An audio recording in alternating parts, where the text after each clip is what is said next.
Most people think privacy ends when they leave the house. But what if it doesn't? What if the thing designed to protect your family never stopped listening?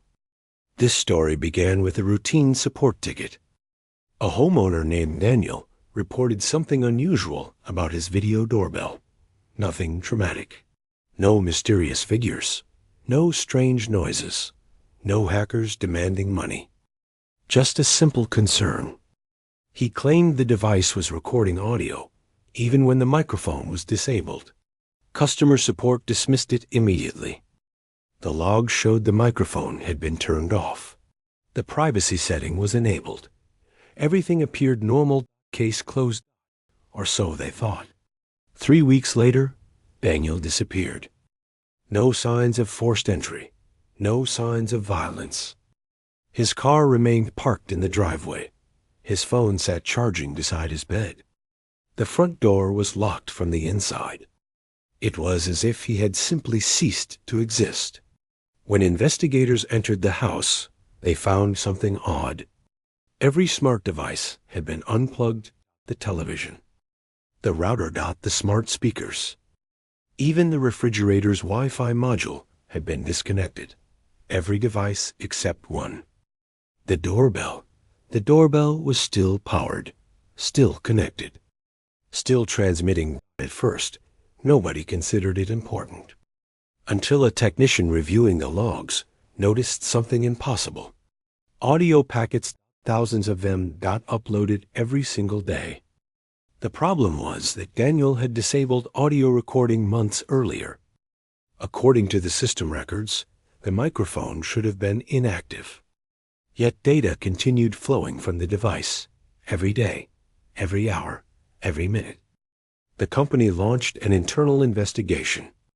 Engineers assumed it was a software bug, perhaps old files stuck in a cache, perhaps corrupted telemetry. But the deeper they looked, the stranger things became. The uploads weren't random. They contained conversations. Entire conversations. Daniel speaking on the phone. Daniel talking to neighbors. Daniel arguing with himself. The microphone had never stopped recording. It had simply stopped telling users it was recording. The privacy switch only disabled visible indicators. The hardware remained active. Nobody knew why. The company quietly pulled several devices from circulation. Publicly, they blamed a firmware issue. Privately, panic spread through the engineering team. Because the recordings weren't being sent to company servers. They were being sent somewhere else, an unknown destination.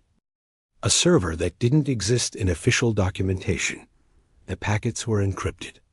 Hidden inside routine network traffic. Invisible to ordinary users. Whoever designed it had gone to great lengths to conceal its existence. The unauthorized server became known internally as Endpoint 17. Nobody knew who created it. Nobody knew when it appeared, and nobody knew who controlled it. Forensics teams eventually accessed fragments of stored audio. The first recordings seemed harmless. Families discussing dinner. Children laughing, arguments, birthdays. Ordinary life. Thousands upon thousands of hours. But as analysts listened longer, a pattern emerged. The recordings changed over time. The voices became different, subtly at first. People spoke about events that hadn't happened yet. A woman mentioned a broken arm 3 days before she suffered the injury. A man discussed losing his job 1 week before receiving termination papers. The analysts assumed coincidence, until predictions became impossible to ignore. A teenager cried over a car accident months before it occurred. The further back investigators searched, the more examples they found. Nobody could explain it.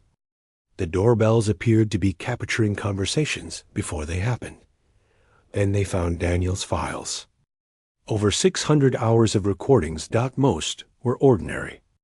Until the final week, the last recordings were different. Daniel sounded terrified. He repeatedly mentioned hearing himself, not echoes. Not playback, himself.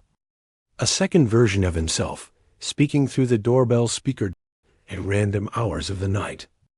The voice always sounded identical, perfectly identical. Except for one detail. It always knew what Daniel would do next. The recordings documented his growing obsession. Each day he tested the phenomenon. Each day the voice answered correctly. What would arrive in the mail? Who would call? What television program would appear? Which neighbor would walk past his house? The voice never made mistakes, not once. Eventually Daniel asked a question. A question investigators discovered buried inside a recording timestamped 3 days before his disappearance. His voice trembled. "Who are you?" The response came immediately. The analysts who reviewed the file requested psychological counseling afterward, because the voice didn't answer with a name. Instead, it answered, "I am the version of you the microphone hears." Nobody knew what that meant. The recordings continued. Night after night, Daniel became increasingly paranoid. He covered mirrors, disconnected electronics, locked windows. He stopped leaving the house. Then came the final recording, the last audio ever captured from inside the home. Timestamped 2:13 a.m., heavy breathing, footsteps, furniture moving, then Daniel speaking quietly, almost whispering. "It's here." For several seconds, nothing happened. Then another voice spoke, Daniel's voice, the same voice. But not coming from him. It came from somewhere inside the house, somewhere closer to the microphone. Investigators later enhanced the recording. The second voice originated from directly behind the front door, just inches from the doorbell camera, as if someone was standing outside, listening, waiting. The conversation lasted less than 30 seconds. Nobody has ever publicly released the full audio. Only fragments leaked. According to those who heard it, the second voice repeatedly instructed Daniel to open the door. Daniel refused. The voice became angry, then calm, then reassuring. Finally it said, "You already opened it." A loud creak followed. Footsteps, silence, and then nothing, no scream. No struggle, no impact, just absence. Daniel was never heard from again. The company attempted to erase all traces of Endpoint 17. Servers were seized, devices recalled. Executives resigned. Public explanations blamed technical failures. But the unauthorized server remained active. Even after every connected device was supposedly disabled, network traffic continued. Audio uploads continued somewhere. No one knows where.